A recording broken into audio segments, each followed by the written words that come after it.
He is one of the most amazing bass players in music history, in my personal opinion. He has been a part of great bands like Flotsam and Jetsam, Metallica, and a brand new band called Newsted. Jason Newsted, what's going on, my friend? Hey, man. Wow, that's quite an introduction. I appreciate the props there. Holy crap. Well, you are a pretty damn good bass player, Jason. Pretty damn, and I must say, you know, I saw the new video for Newsted, the Soldier Head video.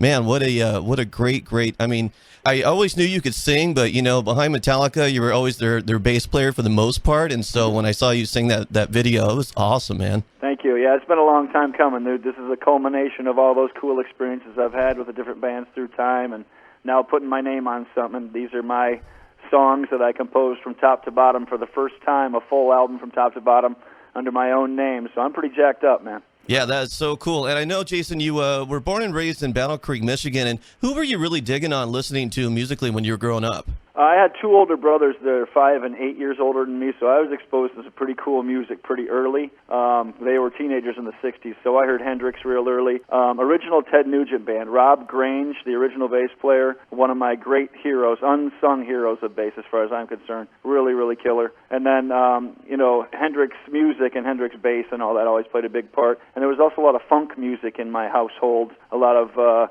garage funk, but also like Ohio Players, Earth, Wind and Fire, and James Brown and things like that too. So that helped my bass love, I think. I know you started your earlier part of your career with the band Flotsam and Jetsam, and tell me about that album, Doomsday for the Deceivers. You wrote a lot of that album, right? That's correct, yeah. Pretty much Michael Gilbert and I put that record together back in 1984, 85. When we were in mid-stages of Flotsam and Jetsam, and Arizona, Phoenix. Kelly and I started it back in February '82, so it's 30th-year anniversary this year. Wow. Or last year 30th year anniversary, and I went back and jammed with them, actually. Original band got back together and played Doomsday for a couple of weekends just for fun back in January and February of 2012. So we're still brothers, and they're still rocking. They got a fresh album out now, so they're out on tour in a couple days, and wish them all the best. And so Jason, off of that Doomsday album, I just got to ask you, what's your favorite track? I got to go with, I think Iron Tears, probably, overall. Composition-wise, that was a big feather in my cap to get that one finished, and actually, because I wrote it on bass, and then the other players kind of came in and finished the puzzle, and that was a pretty big deal for me. It wasn't my first one. I think Hammerhead was my first completed one, but Iron Tears was a big, kind of a little bit more difficult to play. Timing's a little weird. And as far as the out-and-out evil, I think Desecrator is probably the toughest one to execute as a instrumentalist. So there you go. Okay, cool. And then, Jason, how did you become a part of the band Metallica? I know the auditions were held over there in San Francisco, and how in the world did that all happen? I was the kind of spokesman and corresponding tape trader guy for Flotsam for the years that we were together, and so Lars was also that person in his band to tape trading worldwide and stuff like that. So when he put out his feelers to all over the world, whether it was internationally or domestically, my name came up at every turn, and so I was favored going into the whole thing, and that's kind of how it was. From my hard work and diligence with Flotsam and Jetsam through all of the correspondence and tape trading, it got its attention.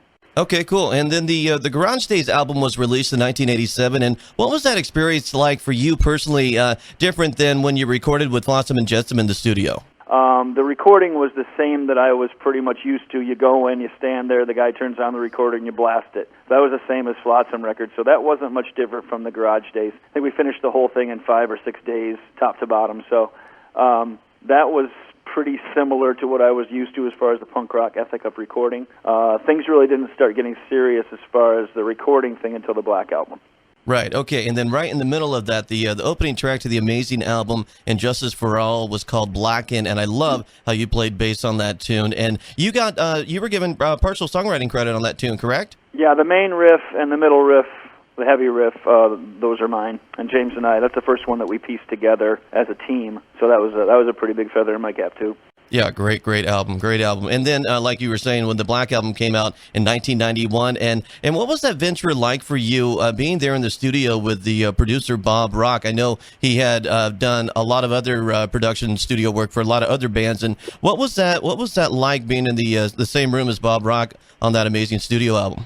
For the Black Album, Bob Rock was really kind of our savior. He came in and opened up our minds to the way of the orchestral feel for a band. The bass player plays the bass part, the guitar player plays guitar chair 1, Kirk plays guitar chair 2, that kind of thing. Up until that time, I had just copied the guitar parts on my bass. I just play all super fast, picking and a bunch of notes and stuff. And then Bob taught me about laying down the concrete, laying on the slabs of metal bass for those guys to put their things over the top of. So that was a big, big learning experience for all of us, but especially for me, really addressing what a bass player is supposed to be, playing the bass part, representing that, holding down the whole thing, the anchor of it all. So that was probably the single greatest learning experience for me recording-wise with Metallica. Okay, cool. And I know throughout the 90s you were with Metallica. And then, you played with some amazing artists like Ozzy Osbourne on Ozfest and another great band called Echo Brain. But, Jason, tell me about this new amazing band, Newsted, and the new album that's out right now. Yeah, I got to play a lot of cool stuff through the 2000 to 2010. I was on a whole bunch of different records. Did 3 with Voivod, played with Ozzy, did the Echo Brain record, did some shows with Government Mule, recorded with Government Mule, a whole bunch of different styles of music, DJ Shadow, all these different things. And so now I came to kind of like, that's been percolating this whole time, and now I get to pour out the brew and make it happen. All these experiences I've had with all these different amazing players, like Warren Haynes, Zach Wilde, and Andreas Kisser, James Hetfield, all these people teaching me, didn't even know they were doing it, but they were the whole time, and I didn't know they were doing it till now either. As I go to apply myself to write these songs, to write this album, and it's old school metal, that's what I am, so that's all I can be, that's all the music can be, that is my forte, that's what I spent the most hours doing, so that's how it comes out. All these different styles that I've opened myself up to have been spewed out into this metal EP now. So we went and recorded 11 tracks, and so the first 4 of them is what you have on the metal EP there. And so I got 7 more in the can, and I'm going to record a few more to put out a full album in May. And so all of the tour stuff is getting put in place now, and the big records and the offers from all over the world, as you can imagine. The record's been out for 2 weeks now. I've been number 1 at the iTunes metal charts for 2 weeks now. Just between me and 3 other guys out of my garage, we made it go to number 1. So we're pretty proud of that. And we're just going to take it, follow through with this big album as the second punch coming at you, and then take it out to the people. So there is a grand plan, and I'm very excited about it. Very cool, Jason. And I just saw the new video. I do an 80s show here in Los Angeles, but you know what, man? I am going to throw on that Soldier Head tune. And how did you guys come up with the tune Soldier Head? That one was actually, I have to tell you, it was channeling completely. When I got my guitar in my hands and I'm in my studio and I'm in my right place, just like when I'm painting, it comes to you and you take it and you just go for it and you chase it. And that's exactly what happened, except this time I have my iPad GarageBand, and as soon as the idea comes, I put it down. So the immediacy that you feel from this song, it's because of that. I was able to capture it the minute it came to my head, the minute it hit my hands, it went into the recorder. There wasn't really a thing, and I'm meandering, and I'm doing this, and a couple weeks later, and if you remember it, and blah, blah, blah. It was like I hit it right as it came from the sky, and it was down in 10 minutes, and we built it to be what you have now.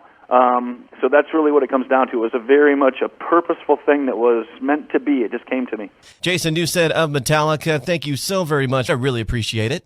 Absolutely, man. And I think that the Soldier Head and all that stuff fits right in there. We're old school metal. We can get away with it doing it in your show. It's an instant classic, baby. So just go with it, and I appreciate your help on this, man.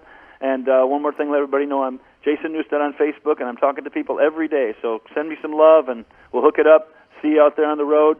Keep the metal alive, man. Thank you.